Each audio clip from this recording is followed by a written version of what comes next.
want to be a champion. That's what I see Lee Haney as a champion. 88. One more for number one. Let's go.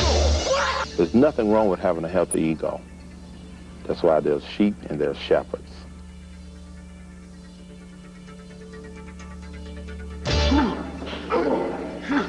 One more.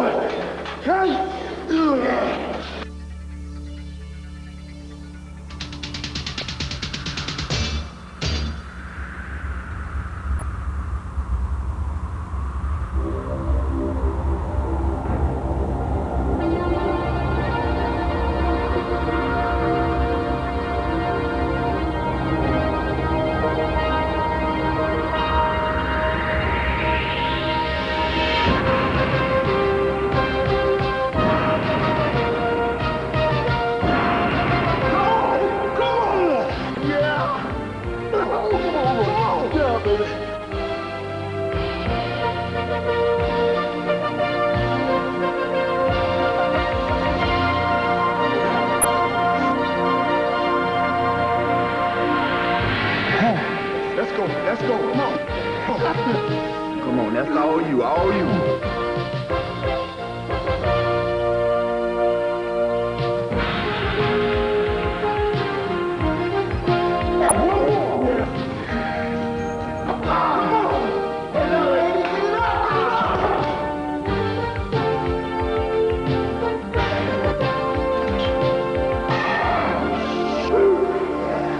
Come on, Haney. Come on, Haney. Come on, Haney. Come on.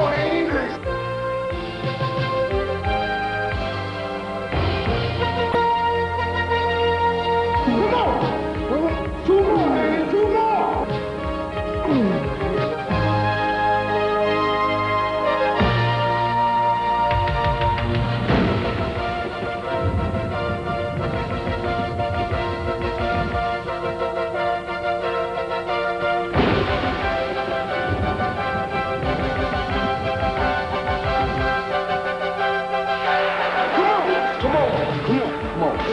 Come on, I got you. Come on.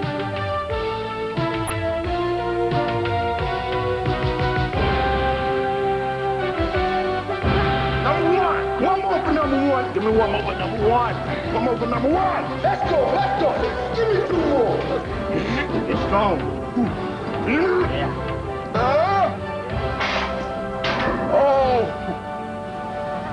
All right. Welcome to the totally awesome world of Lee Haney. Bodybuilding is a reconstruction of cell and tissue. Bodybuilding is exercise and nutrition at its best, which does not mean the use of anabolic steroids or any such chemicals. For me, Joe Weidel's Dynamic Muscle Builder, Life Essence, and Metabolic Pack is number one. It has taken more than 14 years to develop my physique, which has won several Mr. Olympia titles. In the video you're about to see, I'm using the On 3 Off 1 training program. But before starting any such program, please consult with your physician. As they say, there's a doctor for everything, but when it comes to the physique, Lee Haney is number one.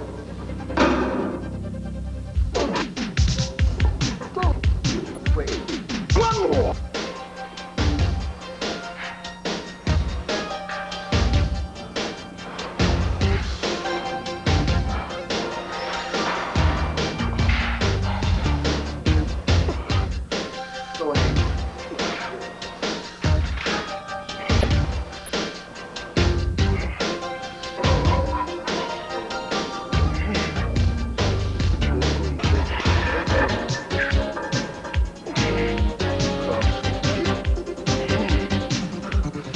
Don't overtrain the arm. Touch them, feel the pump, and then go to your next movement. Let's roll, baby. Yeah. Easy way. Come all the way out on the rope. Come on, squeeze it and drop with it. Yeah. Come on, not too much. Come on. Yeah. Go in. Come on, baby, not too much amateur. You don't want me to grow. Come on. Come another one. Come on. All right, that's good, baby. Tip for the day. Whenever training or developing any body part, you always want to stick with the basics. A, B, and C. Never rewrite the book. Come on. Last set, best set, baby.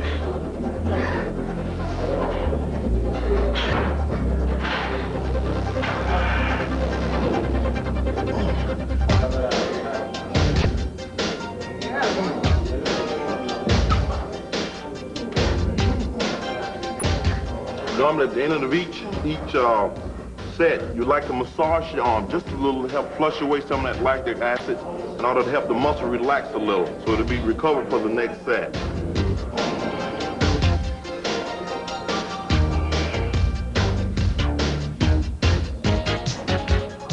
What I'm doing here, this is my new herbal extract. It's taken sublingual, goes right under the tongue, it goes into the bloodstream very fast. Helps the body to recover and put some oxygen into the bloodstream. Okay? One of my secrets. Maybe I shouldn't have showed you that. Let's go. Let's go, let's go.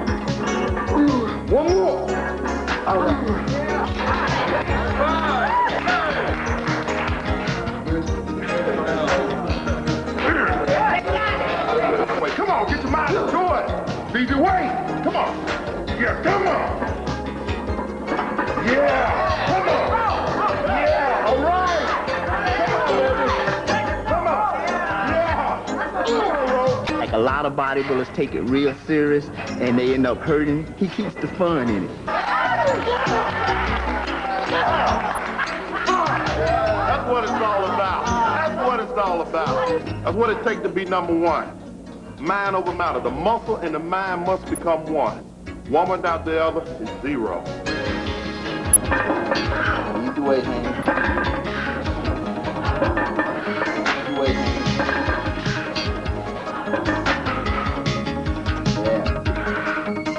It's very important to watch and pay very close attention because this can be a very dangerous exercise. Always pay attention. Don't be wandering around the room or somewhere in space. Easy way.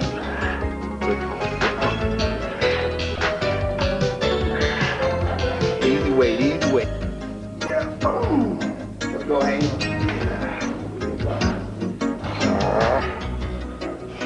Easy way.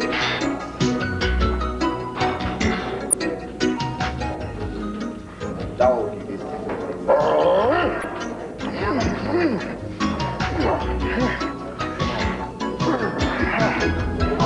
all you. 88, baby, 88. Come on. Come on. Come on, Haney. Okay, let's go, baby, let's go. Let's go. Give me 3 more. One, come on, squeeze. Squeeze. 1 more for number 1, let's go. That's it, man. That was too easy. Well, no use of me doing 100 reps with 100 pounds. I'll just move up a little heavier. That's for y'all amateurs. Stay tight, baby, stay tight.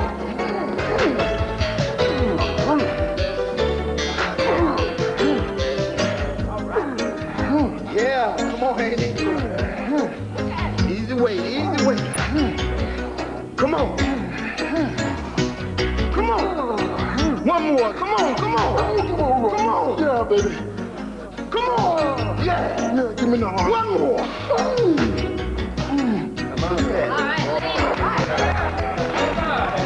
Can't take this stuff too serious. You gotta enjoy it a little. Seriousness will kill you. That's what causes high blood pressure and a heart attack. Oh, you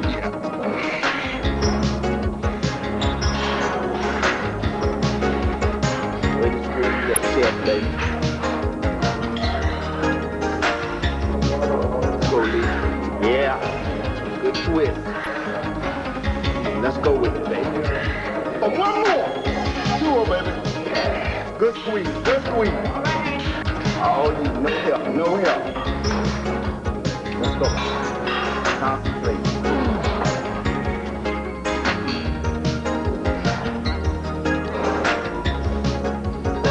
Now, for you ladies, cable crossovers are excellent. For guys not having any type of pectoral development whatsoever, you need to stay with the basics. Come on.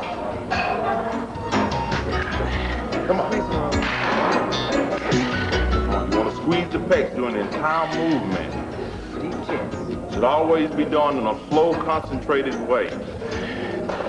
Never jerking or snapping at the end of the rep. Always control. Come on, come on. Come on, baby, come on. Come on, hey. Come on, give me two more. One more. Yeah. Right. Come on. Yeah. All right. Now we've completed the chest. Now I'm going to take a breather. Yes. I think before we go any further, we need to emphasize, I need to emphasize the importance of motivation. It in itself is the determining factor in whether you're able to reach your particular goal or not, whether it be in training, whether it be in life. And everything that helps to make up a more productive you stems from motivation. And everything that you do, you put out and you get out. In bodybuilding, no pain, no gain, and remain the same. That is the key. You want each and everything that you do to be a definite plus. This is a bicep. I'll say. This is a Lee Haney bicep, not a Mike Christian, not a Risky Sparrow, but a Lee Haney bicep. It's taken me over 14 years to construct this arm. And the reason that I emphasize using good control and concentration from the beginning is that after 14 years of hard training, if I did not maintain those basic philosophies in training, I could rip this bicep, which means the end. I don't have another 14 years left to reconstruct a new one. Now the barbell curl can be performed with either an easy bar or a straight bar. Now the straight bar hits the bicep in its entirety. It also works the brachiologist and the peak of the bicep head here. Now the easy curl bar alleviates some of the stress on the brachiologist. But from day one, you need to make sure both of these muscles come into play in the overall development of the bicep. Now, as you gradually develop more and more, such as to the intermediate or the advanced level, then the easy curl bar will be more beneficial in order to get the peaks up. But from day one, the straight bar. First, you will always start with a weight that you're able to control. A pyramid principle is very important. By starting with a lighter weight, it is in itself a warming up process. So we're going to perform the first rep here, down in a controlled way. Notice when you come up to the top, you want to flex the bicep at the top of the movement. Don't relax. Come up, flex, like so. As far as sets and repetitions are concerned, the basic format, wanting to develop size, you want to stay always within the realm of 8 to 10 repetitions. Always good quality and controlled repetitions. That is great for building muscle size. I can't overemphasize the importance of using the pyramid principle. Never start with a heavier weight and work your way down. Start with a lighter weight and work your way up. That way, you can escape injury. Preacher curl not only helps to promote size along with the barbell curl, it also helps us for shaping the bicep, bringing the head out and helping to add length. Whereas the barbell curl is basically set up for mass and overall development of the arm. So when doing the preacher curl, I would advise using the easy curl bar because it will allow you to work more so on the peak of the bicep because here we're at an angle, so we're able to pull more head into play. Whereas with the straight bar, we're like so. It hits the overall arm. This is the peaking exercise. Shape and peak and also size. We're coming here. We come here, we come up, and we flex the bicep at the top of the movement. A lot of bodybuilders have a tendency to come up here and rest at the top. You don't want to do that. You're wasting time. Notice he's flexing the head at the top of the movement. And he's coming down in a controlled way. Notice you don't let the arm extend all the way out. Because what happens there, you can easily hyperextend the arm. A lot of us have a tendency to relax the arm, but never relax the arm. 1 rep equals 2 reps when you're doing it right, with good control, good concentration.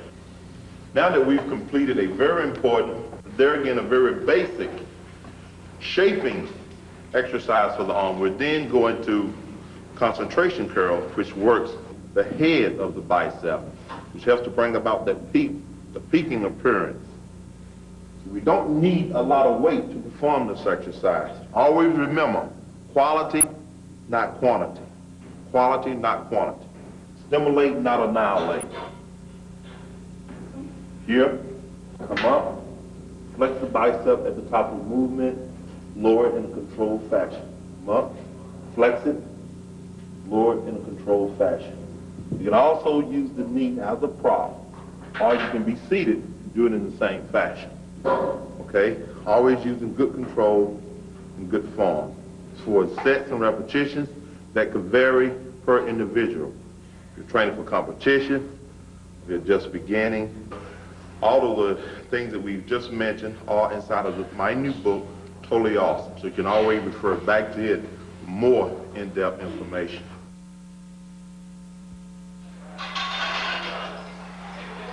First begin with an exercise that will allow the triceps time to warm up and that wouldn't cause a lot of strain from the start.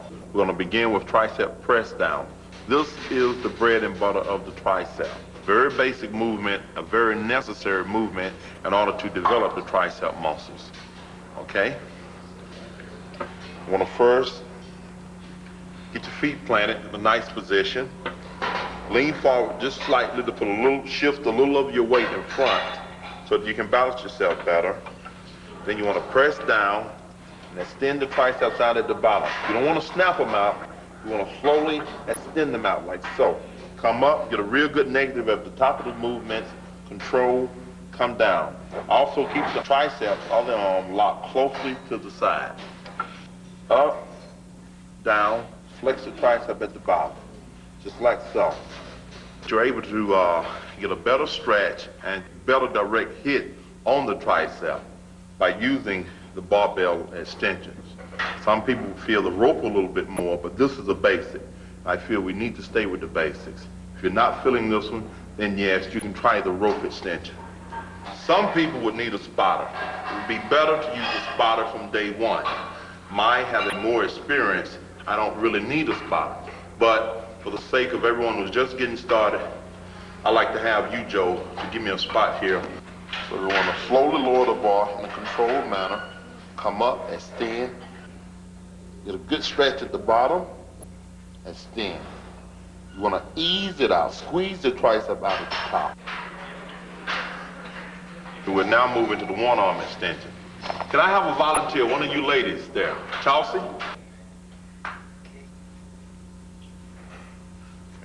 See, there's good form and good control, and Charles is making sure that she gets the most out of the negative part of movement, which will help lengthen the tricep muscle.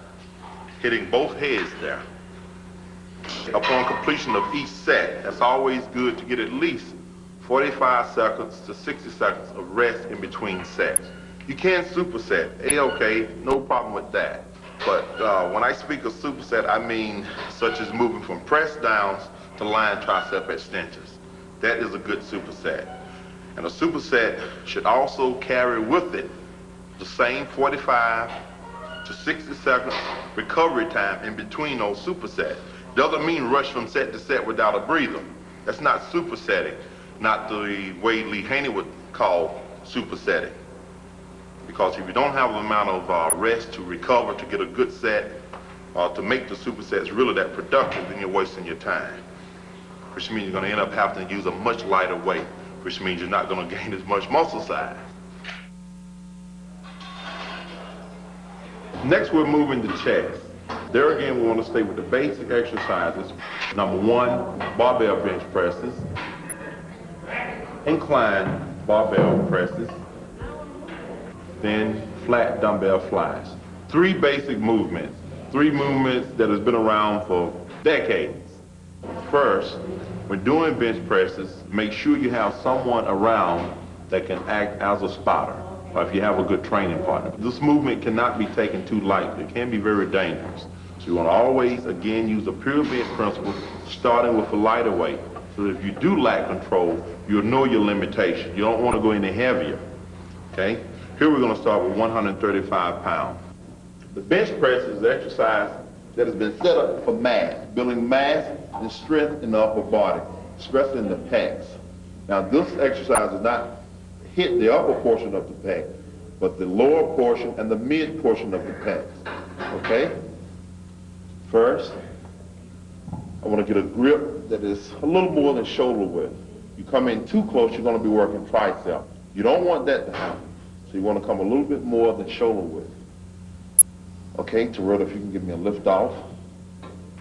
Okay.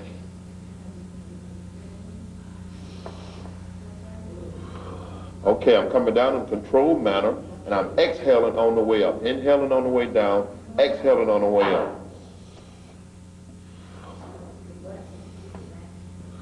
And as I'm coming up, I'm flexing the pecs at the top of the movement, just as you should flex the bicep when performing a barbell curl or concentration on any of the bicep movements.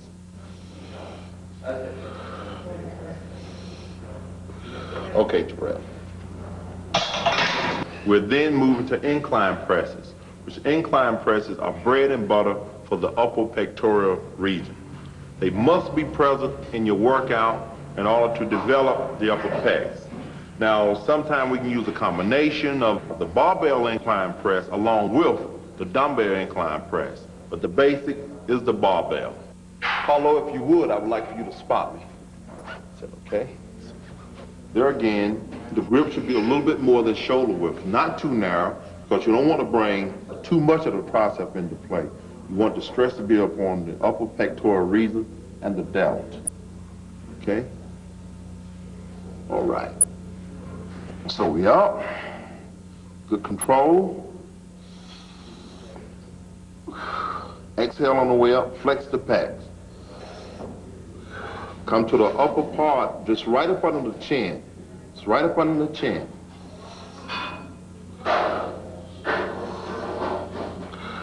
Okay. That's good. And always keep in mind, when you're doing incline presses or bench presses, make sure that the head is pointed straight ahead. Never squirm or twist the neck or bring the feet up off the floor. You can end up injuring the spine.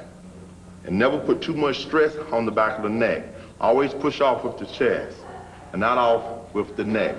You end up with a lot of problems in the long run. Okay, upon completion of the barbell bench press and the incline barbell press, which are two very important basic exercises that are set up for basically mass, we're then going to dumbbell flies, which are very important for hitting the overall chest muscles because of control. This is a very important movement, and control must be there. It's more or less a polishing exercise. Just as concentration curls are for the bicep, dumbbell flies are for the chest. So what you want to do, bring the dumbbells up, place them on the thighs, sit, and as you rock back, bring the dumbbells back with you in order to prevent having to lift them up from the floor and possibly injuring a ligament or a joint. Okay? Like so. Okay? Always keep feet planted firmly on the floor.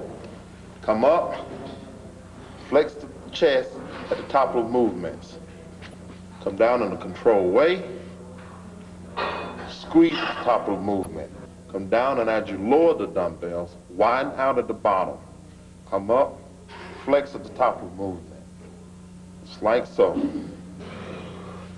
So it's important to rotate the wrists when you do this way? The reason for the rotation is that what it's enabling me to do is to fully extend and flex the pecs, twist them around so that I can bring every portion of the pectoral muscle into play. So that is the reason for that. You're coming like so, you're squeezing and flexing. Matter of fact, that's the way I did it from day one, in that fashion. But I found to roll the wrists around, you're able to bring a little bit more of the pec into play. Okay, when you finish, place the dumbbells back on the knee, on the thigh muscles, and shift the weight forward.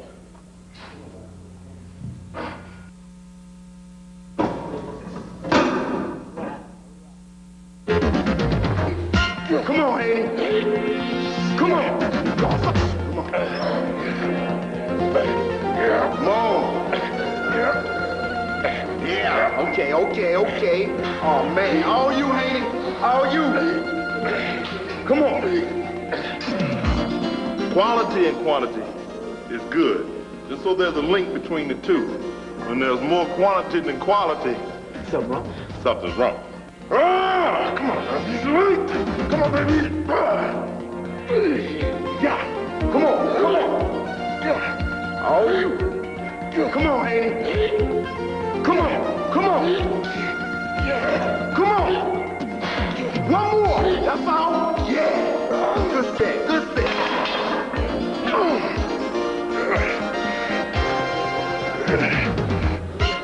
He understands that I'm Mr. Olympia, and that I am, so to speak, the rabbit, and he's the hound dog. As long as I keep a lead, he'll always eat my dust. But as soon as I lie to have a head of lettuce, he's gonna catch me. But until that time, let's go, hound dog. Come on, get mad about it. Come on, let's go. Yeah. Come on. All right, show me what it's all about. Yeah. Come on. Oh, good. Show me. Yeah. Yes, you got it. Yeah. Come on, Haney.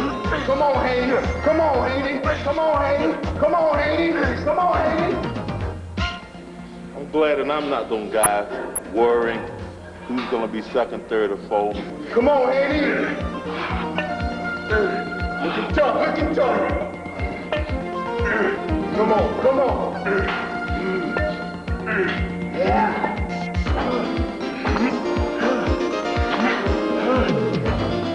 Come on, Haney.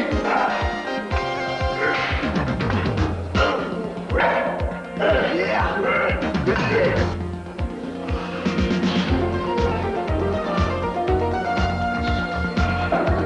That's it. Come on, Haney. Last it. Come on. Keep going, baby. Keep going. Come on, let's do it. Come on. Good squeeze. Come on.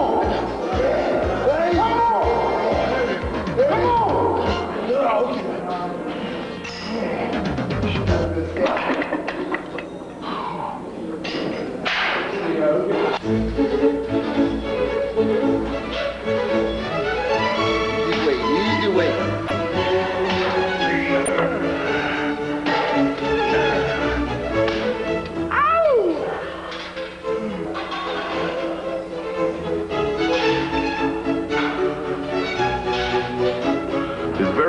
I feel at this point to wrap the knee. Some people don't advise wrapping, but I do. I feel that the wraps do act as extra ligaments and tendons and will, in a way, help to protect the knee.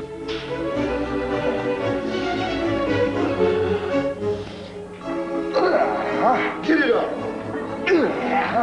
Come on, Haney. Good.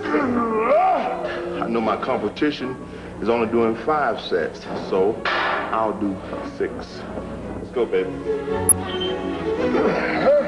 Come on. Get in the groove, baby. Let's go. Yeah. One more roll. Come on. Good set.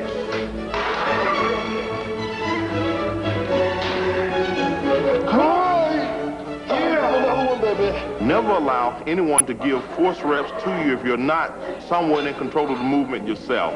Always be in control. Never allow anyone else to be in control of the movement.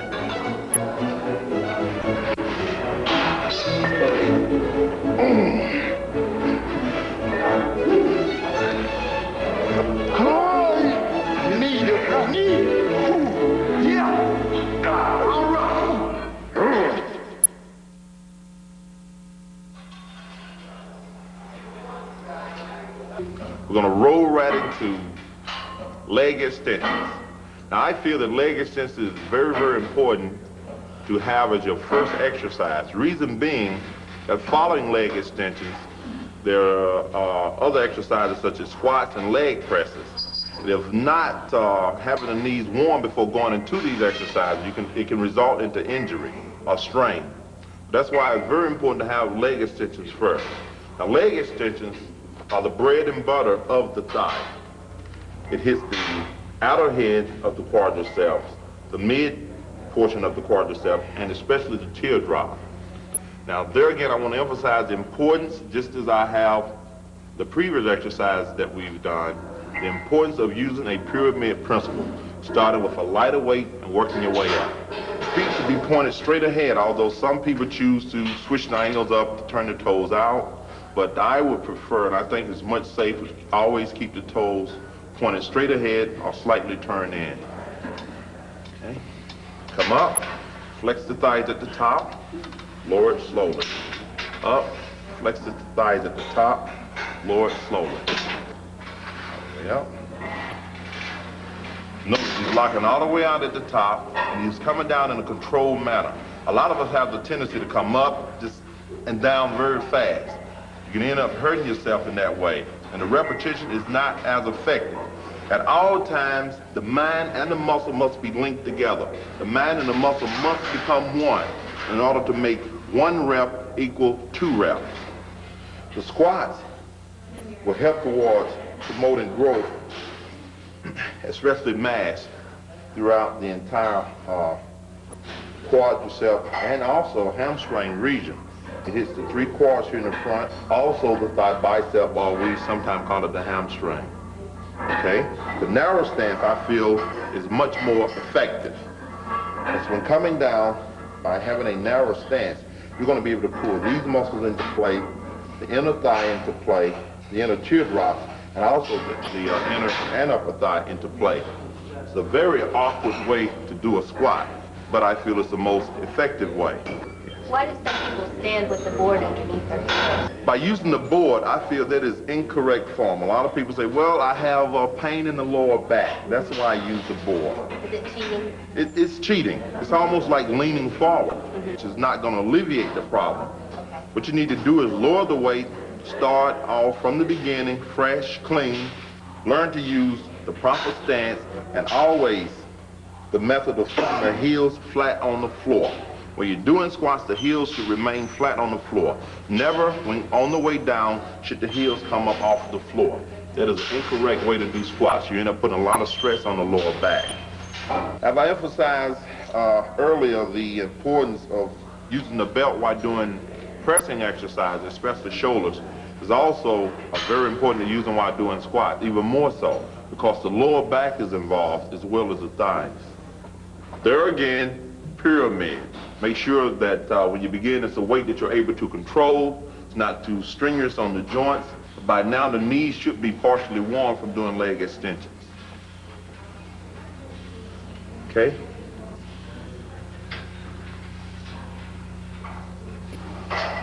Now, what I'm about to do is a narrow stance. This is the type of stance that I've used from day one in order to help develop my thighs to the point that they are now. Keeping the knees pointed straight ahead. Arch the back on the way down, head up at all times. And always gradually go down. Lower the weight in a controlled fashion, not too fast. There again, not too slow. Lee, I noticed when you do your squats, you squat down so your thighs are roughly parallel to the floor.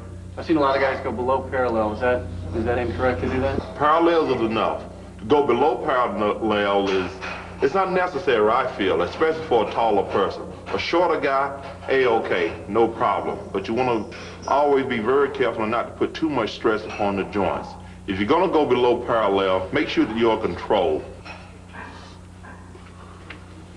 Okay.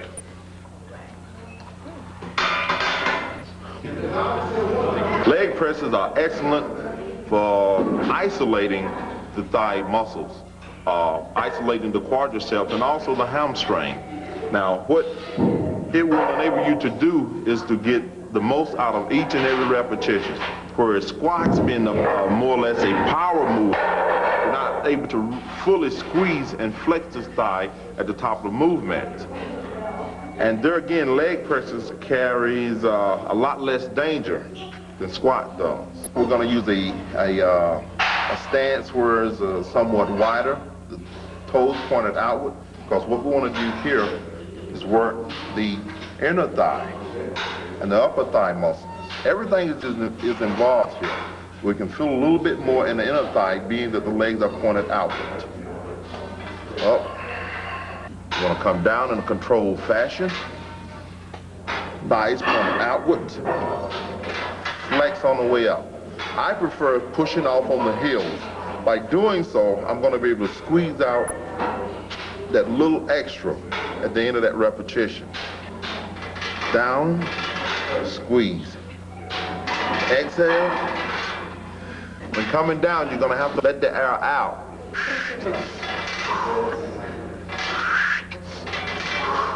So we got a blow and a blow, okay? Now to walk onto the stage or just to have an underdeveloped leg which lacks the thigh bicep or a hamstring is not what you would want to call a complete lower body. So it's very important to make sure that you're well equipped and that you have a good balanced shape to the thigh. And that's why leg curls are so very important.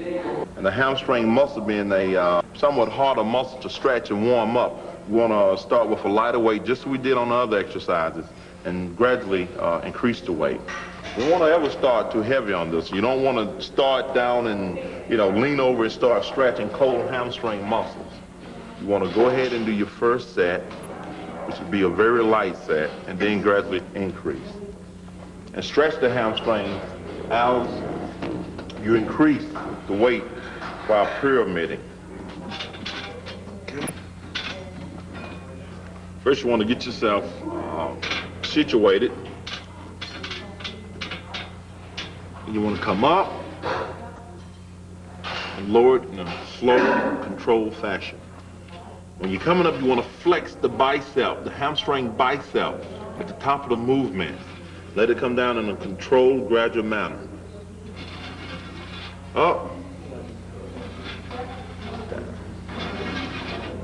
There we go. Always using good form and control. Okay. Now upon completion of the set, what you want to do is make sure that you stretch the hamstring just a little. Don't overdo it because they're still cold. We've just completed the first set. Going into the second and third set, you want to stretch them just a little bit more as you gradually go on. Okay, now the reason for stretching the hamstrings is to help to lengthen them out. It helps to add length to the hamstring, and more or less keep them loose. Because this exercise is very, very concentrated, and you can get a little crampy back there. So you want to stretch them out at all times. Okay? Just a little. Just rock from side to side, just a little. Just some slight toe raises. Okay? Don't overdo it, especially if this is very new to you. You can have a complete upper body, nice taper and so forth, and perfectly balanced thighs, but then if you lack calf, you can forget about it.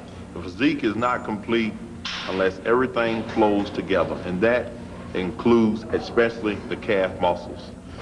Now, the best exercise for developing overall mass in the calves are the standing toe raises. Now, this is the bread and butter and a very basic exercise that is necessary in order to bring about the type of development. Just as squats, just as barbell curls are the basics for legs and arms, standing toe raises are the basics for building the calves. Okay? When doing toe raises, what you want to do is first determine what type of stance is the most effective. I advise using a narrow stance with the toes pointed slightly in, so that you'll be able to work the outer heads of the calf muscles just as well as the inner heads. For the most part, you never have a problem developing the inner head of the calf. It's normally always the outer head that causes the problem. So I'll give the first example here. Okay? So now that we're set, the top position. You want to squeeze the toes, let it down slowly, get a good stretch at the bottom. Come up, flex, down slowly. Come up, flex, down slowly. Come up, flex, down slowly. Okay? Upon completion of each and every repetition, it's very important to slowly stretch the calf muscles. By stretching them, you'll be able to elongate the calf. If you don't stretch them out, it can develop into a high calf. If the calves are already high, they will remain high. So you want to stretch that muscle out. What you'd like to do is place the feet on the toe piece of the calf machine and pivot back and forth, shifting the weight on each calf, gradually stretching them out. You don't want to overstretch them on the first set. Stretch them between sets would be much better. Never stretch a cold muscle. Lee, can you work calves more often than other muscle groups? Well, a calf is a stubborn muscle. I will say that to work the calf 4 times a week, it's no problem. Whereas major body parts, such as the back, the shoulders, the biceps, and so forth, the upper body, the thighs even, could only be worked effectively twice a week.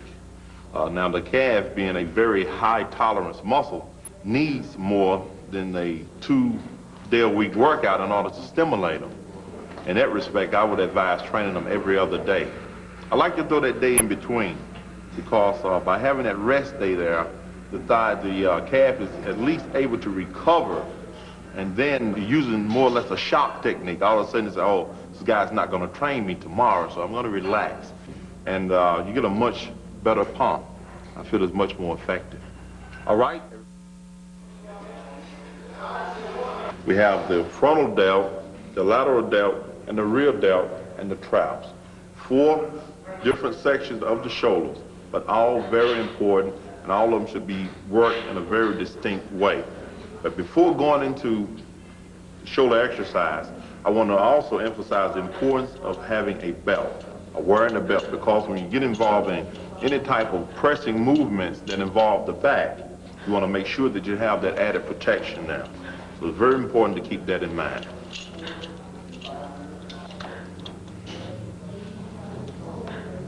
You want it to be just comfortable, you don't want it to take the breath away, but just comfortable, okay? So here we go. There again, we want to emphasize the importance of using the weight that will allow you to have good control, good form, and there again, the pyramid principle. I can't overemphasize the importance of that because you can easily injure yourself, and a lot of us do from time to time have shoulder injuries. If not an injury, then some type of inflammation or a touch of bursitis. We want to work towards alleviating that problem. Okay? Get set. Bring the weight back like so, and we're going to go behind the neck first, or in front. Whichever one do you prefer? I think we'll go in front first. Okay? Here we go. Exhale on the way up. Inhale on the way down. In a controlled way. Always control. Flex the deltoid muscles at the top of each movement.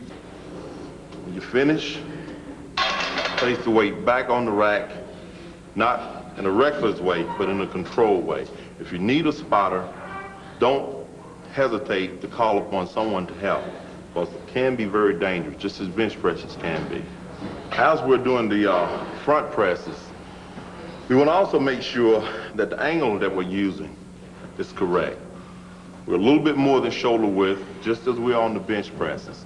When doing your front presses, bring the elbows in like so, not out to the side, but in somewhat. When you're going behind the neck, then you want to come out to the side, which we'll give an example of behind the neck now.